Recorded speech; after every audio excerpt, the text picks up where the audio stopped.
நம்ம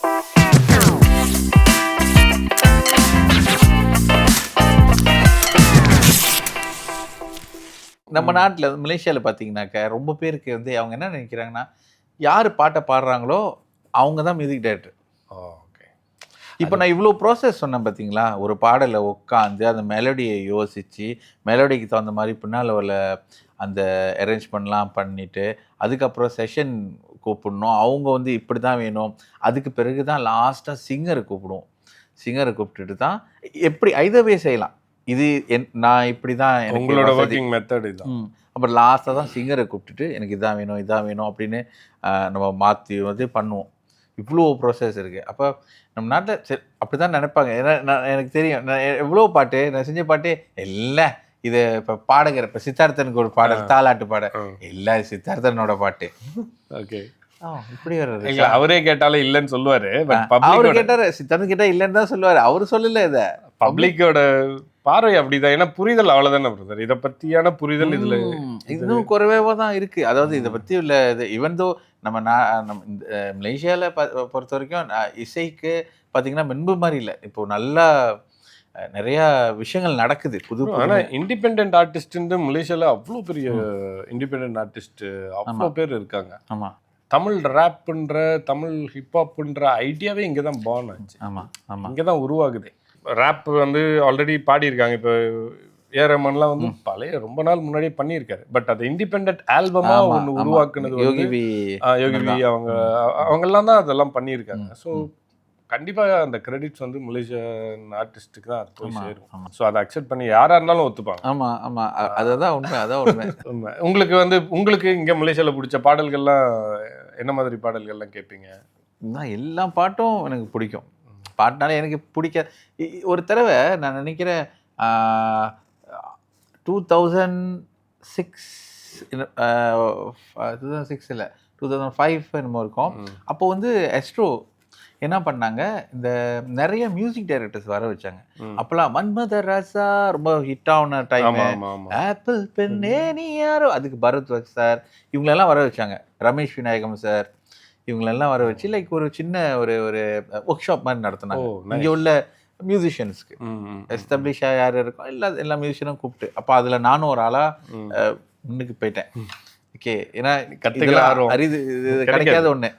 அவங்க பார்த்து அவங்க கூட அவங்க என்ன எப்படி தான் அவங்க இது பண்ணுறாங்க. ஏன்னா அப்போ உட்காரும்போது அப்போ ரமேஷ் விநாயகர் சார் 2-3 நாள் பழகி அவங்க ஓகே நல்ல இது கொடுத்தாங்க எனக்கு. ஓகே எல்லாம் கொடுத்துட்டு ஒரு கேள்வி கேட்டார், நீங்கள் என்ன பாட்டெலாம் கேட்பீங்கன்னு. தமிழ் பாட்டு கேட்பேன் அப்படின்னு. அவ்வளோதானான்னாரு. ஆமாம் அவ்வளோதானே. அப்புறம் அவர் சொன்னார், எல்லாமே பிடிச்சிருந்தது, நீங்கள் வாசித்தது பாடினது எல்லாமே பிடிச்சிருந்தது, எனக்கு ரொம்ப மனசில் இடம் பிடிச்சிருக்கீங்க. ஈவன் நான் ஒரு பாட்டு அப்பயே கம்போஸ் பண்ணேன். அது அவர் ஏர்போர்ட்டில் போய் பாடி கூட எனக்கு அனுப்புனார். அவருக்கு இன்னும் நினப்பு இருக்குது அந்த மெலடி அப்படின்னு சொல்லிட்டு. ஆனால் ஒன்று தான் அப்படி ஒரு குறை உங்ககிட்டனாரு, நீங்கள் உங்களை ரெஸ்ட்ரிக்ட் பண்ணிக்கிட்டீங்க, வெறும் தமிழ் பாட்டு தான் கேட்பேன்னா மற்ற பாட்டும் கேட்கணும் நீங்கள். அப்போ தான் இன்னமும் ஒரு கம்போசர் ஆகணும்னு ஆசைப்படுறீங்கன்னா நீங்கள் இதெல்லாம் பண்ணணும். அது அந்த ஒரு வரி வந்து அந்த லேர்னிங் வந்து எங்கே போனாலும் கிடைக்காது. இது எந்த யூனிவர்சிட்டி போனாலும் உங்களுக்கு கிடைக்காத லேர்னிங். ஸோ இந்த லேர்னிங் ரொம்ப முக்கியம். ஆமாம் கண்டிப்பாக. ஸோ அதுலேருந்து அது என்ன பாடலாக இருந்தாலும் நான் கேட்பேன். இப்போ பாடல்கள் நீங்கள் நிறைய பண்ணியிருக்கீங்க. இப்போ படத்துக்கு மியூசிக் பண்ணுறது உங்களுக்கு ஈஸியாக இருக்கா இல்லை பாடல்களுக்கு? ரெண்டும் ஒன்று தான். பிரச்சனை இல்லை, புரியுற மாதிரி நான் சொல்கிறேன். ஒரு பாடல் 5 நிமிடம் இல்லையா, 5 நிமிஷம். அப்போ ஒரு படத்துக்கு 2.5 மணி நேரமா, அப்போ 2.5 மணி நேரமும் நான் பாட்டு செய்யணும். 5 நிமிஷம் வந்து ரைட்டா. அதுதான் ஒரு படத்துக்கு வந்து நிறைய பாடல் செய்யணும். பாடல் தானே அதுவும். மியூசிக் அதான் மியூசிக். பாடல்ன்றது இல்லாத மியூசிக். இப்போ வந்து படங்கள்ன்றப்ப ஒவ்வொரு சீனுக்கும் ஒவ்வொரு இடத்துக்கும் உணர்வுகள் மாறும். அந்த உணர்வுக்கு தகுந்த மாதிரி மியூசிக் பண்ண வேண்டியது. ஆமாம், பண்ண வேண்டியது இருக்கும். இது வந்து கண்டிப்பாக நம்மளுக்கு அந்த டைரக்டரோட உதவி வேணும். ஏன்னா அதில் என்ன கடத்த ட்ரை பண்ணுறாரு, what is it trying to say இருக்குல்ல. சமயங்களில் எனக்கு இந்த மாதிரி ப்ராப்ளம்லாம் வந்திருக்கு. எப்படின்னா ஒரு வில்லனும் ஒரு ஹீரோவும் பேசுகிறாங்க. ஸோ நான் யாரை ஃபோக்கஸ் பண்ணி மியூசிக் பண்ணணும்? Okay, who is dominating the scene? இது டைரக்டருக்கு மட்டும் தானே தெரியும். கரெக்ட். சரி, அவங்க மைண்டில் மட்டும்தான். அப்போ இதெல்லாம் நான் வந்து என்ன செய்வோம், டைரக்டர்கிட்ட நம்ம கேட்போம். சார் தெரியல சார். இப்போ எனக்கு தெரிஞ்சு ஹீரோவை ஃபோக்கஸ் பண்ணணுமா இல்லை வில்லனா? ஏன்னா வில்லத்தனமா அவர் ஏதோ ஒன்று பேசுறாரு. ஆனா இல்ல நீ வில்லனை இப்போ நீ ப்ரொமினா காட்டக்கூடாது, எனக்கு ஹீரோவை காட்டணும், என்னத்தான் வில்லன் அவங்க சொல்றாங்களே, நம்ம அதுக்கு தகுந்தாப்புல ப்ளே பண்ணணும். இப்போ படம் பார்க்குறப்ப உங்களுக்கு ஒரு புரிதல் இருக்கும். அது இல்லாத டைரக்டர்ஸ் கிட்ட இன்புட் எடுத்தால் உங்களுக்கு பெட்டராக இருக்கும். கண்டிப்பாக என்னோட தகுந்த இன்புட்டும் நான் கொடுக்குறேன் தான். ஆனால் சில நேரத்தில் எனக்கு இந்த மாதிரி ஒரு சந்தேகம்லாம் வரும். பின்ன யாருக்கு தான் பண்ணுறது அப்படின்னு. இல்லை படம் பார்க்குறப்ப டைலாக்ஸ் வச்சு நீங்கள் புரிதல் இருக்கு அது கிடைச்சிடும். ஆனால் டைரக்டர் இன்புட் பெட்டராக இருக்கும். பெட்டர். ஏன்னா ஃபைனலாக அவங்க தான் வந்து ஓகே பண்ண போகிறாங்க. சில டேரக்டர்ஸ் என்ன செய்வாங்கன்னா லைக் தீம் மியூசிக் மாதிரி கேட்பாங்க. வில்லனுக்கு ஒரு மியூசிக் செஞ்சுருங்க, ஹீரோக்கு ஒரு மியூசிக் செஞ்சுருங்க, எப்போ அவங்க வரும்போது இந்த மியூசிக்லாம் வரும். ஏன்னா சில பாடல் வந்து அவங்க வந்து இன்னும் பிளான் பண்ணியிருக்க மாட்டாங்க, இந்த பாடல் இப்படி தான் எடுக்கணும்னு. அப்போ முதல் பாடலில் பண்ண சொல்லுவாங்க, ஒரு அழகான ஒரு லவ் சாங் பண்ணுங்கள், இந்த மாதிரி டீட்டெயில்ஸ்லாம் உள்ளுக்கு வச்சுன்னு. இப்போ செஞ்சிட்டோன்னே கேட்குறதும் உண்டு டைரக்டர்ஸ், நீங்கள் என்ன மாதிரி கற்பனை பண்ணி இதை பண்ணீங்க. உயிரை தொலைத்தேன் இந்த பாடலில் சொல்லும் போது இந்த டைரக்டர் என்கிட்ட என்ன சொன்னாங்கன்னா, இது வந்து இப்படி தான் சொன்னாங்க, ஐயா உச்சி மலையா மலையில் ஹீரோ அப்படியே நிற்கிறாரு, நாங்கள் ஹெலிகாப்டர்லேருந்து ஷூட் பண்ண போகிறோம். எனக்கு அப்படியே வா ஹெலிகாப்டர்லாம் யூஸ் பண்ணுறாங்களா அப்படிலாம் தோணுச்சு. Okay sir. அப்புறம் அப்படியே அவர் உள்ளுக்கு ஒரு டிஷர்ட் போட்டிருக்காரு, வெளியில் உள்ள அந்த ஷர்ட் பறக்குதுயா காற்றுல, அப்படியே பாடுறாரு அந்த மாதிரி. ஷாருக்கான் மாதிரி அந்த மாதிரி ஒரு பாடல். அப்போ அதுதான் சீன். ஓகே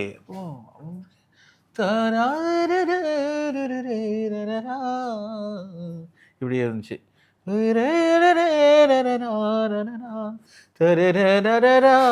ஓகே சார் அருமையா, நீ போடு, நீ ஒர்க் பண்ணு.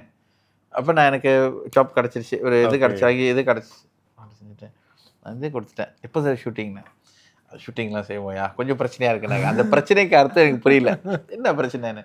அதுக்கப்புறம் நான் அது இது பார்க்கும்போது தான் பார்த்தேன், வேறு ஸ்கோப் பண்ணுறதுக்கு என்கிட்ட தானே வரும் படம். அது ஒரு ஸ்டேஷனில் வச்சு எடுத்துட்டாங்க, ஒரு கேடிஎம் ஸ்டேஷனில். தெரியல அது என்ன ப்ராப்ளம் அவங்க எதிர்நோக்குனாங்கன்னு எனக்கு தெரியல. இப்போ அதான் படம் பண்ணுறது வந்து சாதாரண, அதுக்கு மேலே ப்ராப்ளம்ஸோ இல்லை அதுக்குள்ளே அவ்வளோ சிக்கல்கள் இருக்கு. ஆமாம், அதை தாண்டி ஒரு மனிதன் படம் பண்ணி முடிச்சு தேட்டருக்கு கொண்டு வரதுன்றது பெரிய வேலை தான். சார் நல்ல வேலை அவர் இந்த மாதிரி சொன்னதுனால தான் நான் இப்படி ஒரு வைடாக ஒரு பாட்டு வேணும்னு சொல்லிட்டு. ஓகே, இப்போ நீங்கள் கரண்ட்டாக என்ன படம் ஏதாச்சும் வேலை செஞ்சீங்க? இப்போது நிறையா இருக்குது. இப்போ வந்து மிஸ்டர் ராய் அப்படின்னு சொல்லிட்டு அவரோட படத்துக்கு வந்து BGM score and then dubbing. இது வந்து ஒரு மலே மூவி, மலே ஃபிலிம். மிஸ்டர் ராய் பார்த்தீங்கன்னா நிறையா மலே மூவிஸ் வந்து இன்ட்ரடியூஸ் பண்ணியிருக்காங்க, நிறையா பண்ணியிருக்காங்க படத்தில். இந்த ஒரு படத்துக்கு எனக்கு ஒரு வாய்ப்பு கிடச்சிருக்கு அவர் கூட ஒர்க் பண்ணேன். அதை தவிர்த்து பார்த்தீங்கன்னா மிஸ்டர் சந்தோஷ் கேசவன் அவர் ஒரு படம் பண்ணுறாரு. அந்த படத்தோட கதையும் கொஞ்சம் வித்தியாசமான ஒரு கதை அது. ஸோ அதுக்கு தயாராகணும்.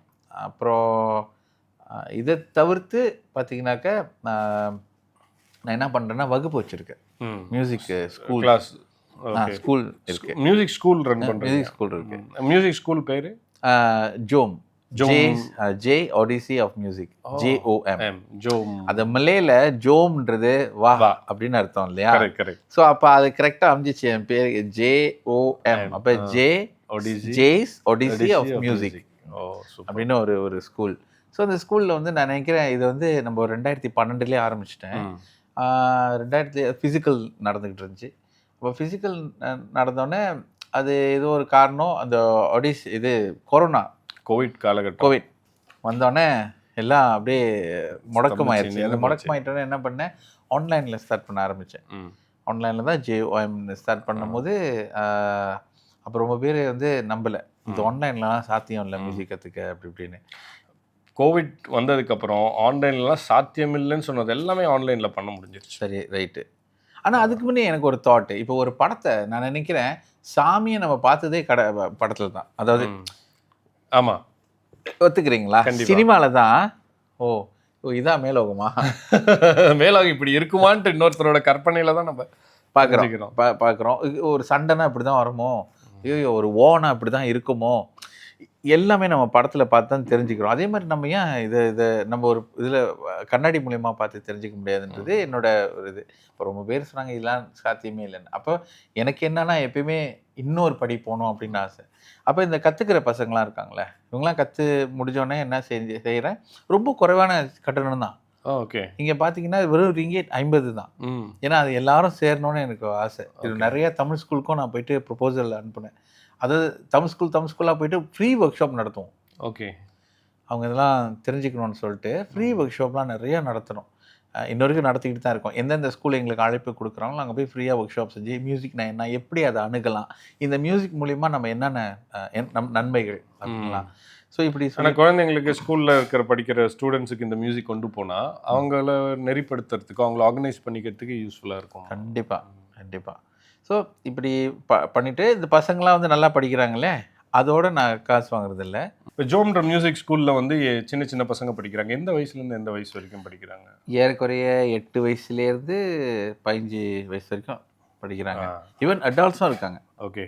அடால்ட்ஸும் இருக்காங்க. அது 62 வயசு வரைக்கும் ஸ்டூடெண்ட் இருக்காங்க. ஓகே. ஆனால் வந்து இப்போ நீங்கள் கான்சென்ட்ரேட் பண்ணுறது வந்து மோர் ஆன் கிட்ஸ். இப்போது இந்த சின்ன பிள்ளைங்களுக்கு வந்து நம்ம ஒரு பேன் அப்படின்னு உருவாக்குறோம். ஸோ இதை வந்து சின்ன பிள்ளைங்களுக்கு தான் நம்ம கான்சன்ட்ரேட் பண்ணுறோம், உங்களை தான் கான்சன்ட்ரேட் பண்ணுறோம். ஓகே. இதில் பார்த்தீங்கன்னாக்கா இப்போ எப்படி ஒகேஸ்ட்ரேஷனில் லைக் இந்தியா சரி மலேசியாலையும் இருக்காங்க, அந்த வயலின்லாம் இருக்கும், அதே மாதிரி தான் இந்த பேனும் டிஜிட்டல் ஒகேஸ்ட்ரா. ஸோ லைவாக சைமல்டேனியஸில் நீங்கள் வந்து ஹோல் எல்லாருமே டிஜிட்டலாக ஒவ்வொரு இன்ஸ்ட்ருமெண்ட் ஸ்பெஷலைசேஷன் வந்து டிஜிட்டலாக வச்சு வாசிக்கிற மாதிரி ஒரு ஆர்கெஸ்ட்ரா. எல்லா முக்காசு பார்த்தீங்கன்னா கீஸ் தான் வாசிப்பாங்க, கீபோர்டு வாசிப்பாங்க. பட் அந்த கீபோர்டு வாசிக்கும்போது இவர் வந்து ஸ்ட்ரிங் செக்ஷன் பார்த்துக்குவாங்க, அவங்க பிராஸ் செக்ஷன் பார்த்துக்குவாங்க, இந்த மாதிரி இவங்க வுட்பின் இந்த மாதிரி செக்ஷன் பார்த்துக்குவாங்க. ஸோ அந்த மாதிரி பசங்களை வச்சு நீங்கள் பசங்களை வச்சு ஸோ அது அப்படியே கேட்கும்போது வேற லெவலாக இருக்கும் வச்சுக்கோங்களேன். ஸோ அதுதான் இப்போது பண்ணிகிட்டு இருக்கேன். அவங்களாம் ஒரு பேண்ட் ஈவன் அப்படியே டிஜிட்டலும் போல ஸ்டில் நாங்கள் வந்து லைக் அக்காஸ்டிக் கிட்டார், தெம்பரின், ட்ரையாங்கிள், கேஸ்டனட் இதெல்லாம் யூஸ் பண்ணிட்டு தான் இருக்கோம். பட் ஸ்டில் டிஜிட்டலாக இருக்கிறதையும் இண்டிபெண்ட் இன்ஸ்ட்ருமெண்ட்டாக நீங்கள் மாற்றி டிவைஸ் பண்ணி பிளான் பண்ணி. ஏன்னா எதுக்கு நான் உண்மையாக பார்த்தேன் வயலின் வந்து இது ஒன்று காஸ்ட்டு, ரெண்டாவது பார்த்தீங்கன்னா ரொம்ப ரொம்ப ஈஸியாக கிடைக்கும். இந்த டிஜிட்டல் ரொம்ப ஈஸியாக இருக்கும். ஓகே. அதான் சேர்ந்து வாசிக்கும் போது அதோட ஃப்ளேவரே வேற. நல்லா இருக்கு. இப்போ நீங்கள் வந்து சின்ன பசங்களை எல்லாரையும் இதுக்கு தனியாக ட்ரெயின் பண்ணீங்க. இதுக்காக தான் உங்களை தனியாக இன்டர்வியூலாம் பண்ணியிருந்தாங்க, வேறு டெலிவிஷன்லாம் வந்து பேசியிருந்தாங்கல்ல. ஆமாம். ஏன்னா அது அவங்களுக்கு ரொம்ப புதுசாக இருந்துச்சு, எங்களுக்கே புதுசாக தான் இருந்துச்சு. நான் இதை வந்து ஒரு யுகம் தான் பண்ணேன், முடியுமா பசங்களை வச்சு இந்த டிசிப்ளினில் அவங்க இருப்பாங்களா அப்படின்னு பார்த்தாக்க அது எதிர்பார்த்ததை விட சூப்பராக இருக்குது சார். நியூஸில் வந்துச்சுன்னு நினைக்கிறேன். ஆமாம், நியூஸில் வந்துச்சு, இங்கே TV2 நியூஸில் வந்துச்சு. ஜோம் உங்களோட மியூசிக் ஸ்கூலில் வந்து சேரணும்னா என்ன எப்படி சேர்றது? அவங்க சேரணும்னா நம்பர்ஸ்லாம் இருக்குது, கான்டாக்ட் நம்பர்ஸ்லாம் இருக்குது. அதை தவிர்த்து என்ன ஃபேஸ்புக் இருக்குது. நான் ரொம்ப சோஷியல் மீடியாவில் ஆக்டிவும் இல்லை, பார்க்க போனால் அது தப்பு. இப்போ உள்ள காலகட்டத்தில் அது மாதிரி ஆக்சுவலி உங்களோட பர்சனல் இல்லைனாலும் ஸ்கூலுக்காக வச்சு நீங்கள் அதான் இருக்குது அதெல்லாம் பண்ணிகிட்டு இருக்கோம். இப்போ என்னோட பர்சனல்லே அவங்க வரலாம், அங்கே தாராளமாக நான் என்னோட ஃபோன் நம்பர்லாம் அங்கே இருக்கும். ஓகே.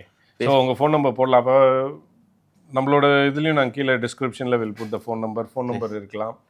அதே மாதிரி எப்படி காண்டாக்ட் பண்ணுறது உங்களோட பேஜ் லிங்க்ஸ்லாம் கொடுத்துருங்க, நம்ம டிஸ்கிரிப்ஷனில் போடுவோம். கண்டிப்பாக. நன்றி. நம்மளால நீங்கள் பெரிய விஷயம் தான் பண்ணுறீங்க. இன்னும் எத்தனையோ பேருக்கு போய் சேரல. ஏன்னா என்னோட எனக்கு எப்படி ஃபீல் பண்ணணும்னா, எந்த ஒரு சூழ்நிலையிலையும் நம்ம நாட்டிலேயும் நிச்சயமா எங்கேயோ ஒரு மூலையில ஒரு குட்டி இளையராஜா சார், ஒரு குட்டி ஏஆர் ரஹ்மானோ, ஒரு குட்டி ஸ்ரேயா கோஷலோ இருக்கிறாங்க. கண்டிப்பா அவங்கள நம்ம சரியா கொண்டு வரலன்னா அது அவங்களுக்கு கிடைக்காம போயிடுவாங்க. கண்டிப்பா. உண்மை. ஸோ அதெல்லாம் விட்டுறக்கூடாதுன்றது என்னோட. அதனால தான் நீங்கள் பார்த்தீங்கன்னா இந்த கிளாஸஸ் எல்லாம் நடத்துறதே வெறும் 50 வெள்ளி தான். 50 வெள்ளி மாதம் 50 வெள்ளி. 4 கிளாஸஸ் நடக்கும் வாரத்தில். 4 கிளாஸஸ். அது 45 நிமிஷம் ஒரு கிளாஸ்ன்னு சொல்லி 1 மணி நேரம் நடத்துவோம். அது கூட நடத்துவோம்.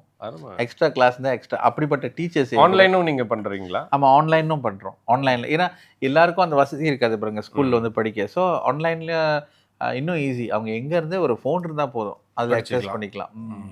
அந்த மாதிரி. ஸோ அவங்களுக்கு வந்து இப்போ ஆன்லைனில் படிக்கணும்னா அவங்க கையில் என்ன இன்ஸ்ட்ருமெண்ட் இருக்கணும்? அவங்க கையில் வந்து ஒரு ஹேண்ட்ஃபோன் இருந்தாலே போதும். இல்லை மியூசிக் இன்ஸ்ட்ருமெண்ட் சொல்லுவாங்க. மியூசிக் இன்ஸ்ட்ருமெண்ட்ஸ் கூட வேணாம். மியூசிக் ஃபர்ஸ்ட் இசை கத்துக்கணும், மியூசிக்கை மியூசிக் கத்துக்கணும். நாங்கள் கற்றுக் கொடுக்குற விதமே வந்து ரொம்ப ஸ்பெஷலாக இருக்கும். ஏன்னா வந்து இன்ஸ்ட்ருமெண்ட்லாம் வாங்க சொல்ல மாட்டோம், ஆனால் அவங்க கற்றுக்குவாங்க. நீங்கள் பார்த்துங்களேன்.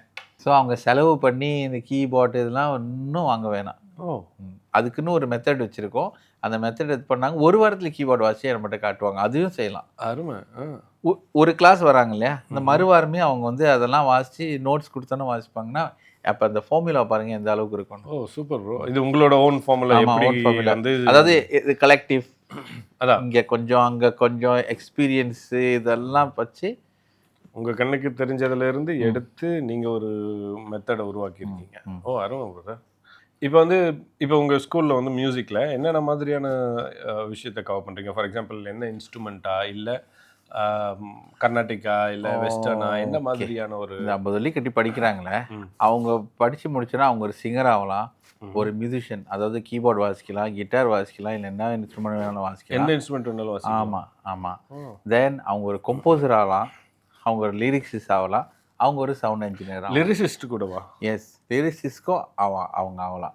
என்ன ஒரு சொல்கிறீங்க? உண்மையிலே இதையும் நான் ஒரு சாதனை படிச்சிருக்கேன். என்ன பண்ணேன்னா 2017 அப்போ நான் கிளாஸஸ் வச்சுருந்தேன்ல, அப்போ என்ன பண்ணேன், இந்த பசங்களே சொந்தமாக பாட்டை கம்போஸ் பண்ண வச்சு ஜஸ்ட் ஒரு என்ன பண்ணுறது, டென்னிஸ் பண்ணுறதை யூஸ் பண்ணி பாட்டு கம்போஸ் பண்ண வச்சேன்.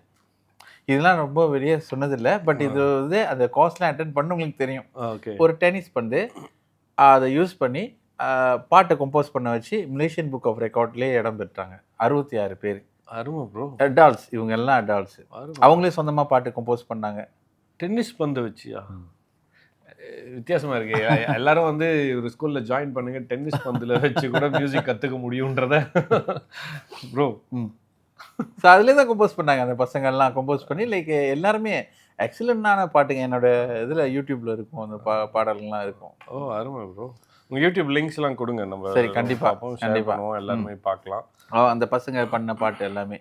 ஏன்னா அந்த பசங்கள்லாம் அதில் இருப்பாங்க, எப்படி ஒர்க் பண்ணாங்க ஸ்டூடியோவில், எல்லாம் எப்படி பிஹைண்ட் தி சீன்ஸும் இருக்கு உங்களுக்கு. ஆமாம். அருமை.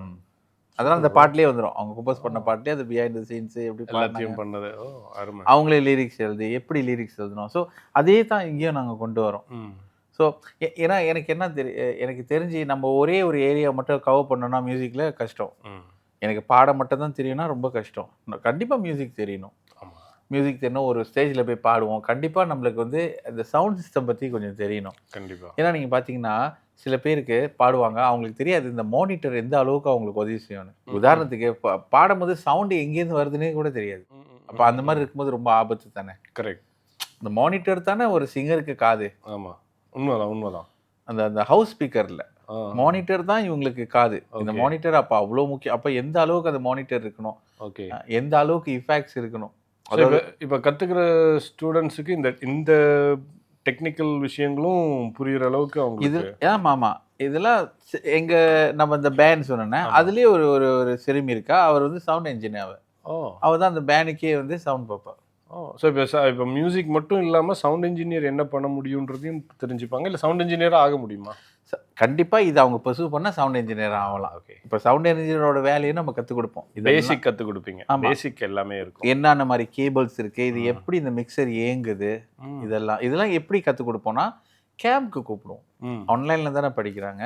ஸோ ஆன்லைனில் ஒரு குறிப்பிட்ட டைம் அவங்க படித்தோன்னா இவங்களெல்லாம் கேம்ப்க்கு வர வச்சு அந்த கேம்பில் இது ஒரு கோர்ஸாக கொடுப்போம். அப்போ அவங்களே ஒரு மிக்சரை பூட்டி அந்த மிக்சரில் சவுண்ட் வர வச்சு ஒருத்தவங்களை பாட வச்சு அது சூப்பராக எந்த அளவுக்கு இருக்குது, எந்த அளவுக்கு அவங்களே அருமையான ஃபீல். அது ஆரம்பிக்கிறதுல இருந்து எடுத்து கடைசியாக அவங்க முடிக்கிறப்ப அருமையான உணர்வு. அதே கேம்ப்ல அவங்க என்ன செய்வாங்க, அடுத்து பாட்டு கம்போஸ் பண்ண ஆரம்பிப்பாங்க. நான் சொன்ன அந்த பிங்பாங் பந்தில், டென்னிஸ் பந்தில் பிங்பாங் கஷ்டம், டென்னிஸ் ஓகே. ஸோ அந்த டென்னிஸ் பந்தில் வந்து அந்த மாதிரிலாம் நிறைய ப்ரோக்ராம்ஸ் இருக்கு. அருமை ப்ரோ, சூப்பர். நானே கற்றுக்கணும்னு ஆசையாக இருக்கு. இப்போ என்னையே ஆக்சுவலி நீங்கள் பாருங்கள், ஃபேஸ்புக்கில் சரி இந்த டிக்டாக்ல நிறைய பாடகருங்க பாடிக்கிட்டு இருக்காங்க. அதில் நான் நினைக்கிறேன் 99.999% நம்ம ஸ்டூடெண்ட் தான். எவ்வளோ நாள் இது இந்த கோர்ஸ் வந்து ஏறக்குறைய 1.5 வருஷம். அது வந்து ஃபர்ஸ்ட் லெவல். இந்த 1.5 வருஷத்துக்கு அவங்க கற்றுக்கிட்டாங்கன்னா ஏறக்குறைய போதுமான அளவுக்கு அவங்க இருப்பாங்க. அதாவது எப்படி மியூசிக் அணுகணும் அந்த அளவுக்கு அவங்க இருப்பாங்க. 2வது லெவல் இருக்குது. இந்த 2வது லெவல் என்ன செய்கிறோம்னா இவங்களை பாட்டு இங்கே தான் வந்து இந்த பாட்டு செய்கிறது, ஆல்பம் மேக்கிங் எல்லாம் நம்ம இங்கே கொண்டு போகிறோம். ஓகே. ஸோ வந்து படிச்சாங்கன்னா மியூசிக் கம்போஸ் பண்ற அளவுக்கு 2வது லெவல்ல. 2வது லெவல்ல. ஓகே. இதுதான் நம்ம பண்ணிட்டு இருக்கோம். 2 லெவல். ஓகே. 2 லெவல். ஸோ இப்போ மியூசிக் டைரக்டர் ஆகணும்னா நீங்க சொல்றத பார்த்தா ஆர்வம் இருந்தா போதுன்ற மாதிரி இருக்கு. ஆமா, ஆர்வம் தான் போதும். ஆர்வம் தான் போதும். கரெக்டா சொல்றது மட்டும் கேட்டு அவங்க செஞ்சாலே போதும். அந்த ஆட்டிடியூட் இருந்துச்சுன்னா கத்துக்கலாம். நான் என்ன கேட்க வந்தேன்னா, மியூசிக் டைரக்டர் ஆகணும்னா எப்படி ப்ரோ போகணும் அப்படின்றது வந்தேன். உங்ககிட்ட வந்தா போதும் போல இருக்கு. நாங்களே பாட்டே எப்படி செய்யறதுன்னு செஞ்சு ஹெல்ப் பண்ணுவோமே. Wow, nice bro. ஆக்சுவலி ஜோம்ல வந்து சேர்றதுக்கு எனக்கே ஆசையா தான் இருக்கு. பெரிய ஆளு ஐயா. இவ்வளோ நாலேஜ் பேஸ்டு எங்கேருந்து எவ்வளோ தூரம் வந்து இதுக்கான உழைப்பை போட்டு எவ்வளோ பேர் உருவாக்குறதுன்றது சாதாரண விஷயம் இல்லை. எப்படிங்க great job bro. Thank you thank you. அதுலயும் ரொம்ப தன்னடக்கமாக இருக்கிறீங்களா? இல்லை இல்லை, it's a great job. It's a great job. முதல்ல நம்ம டாபிக் ஆரம்பிக்கும் போது பேசிட்டோம். சின்ன படகு அது எல்லாருக்குமே அதுதான் தாள்ல செஞ்ச ஒரு படகு தான்.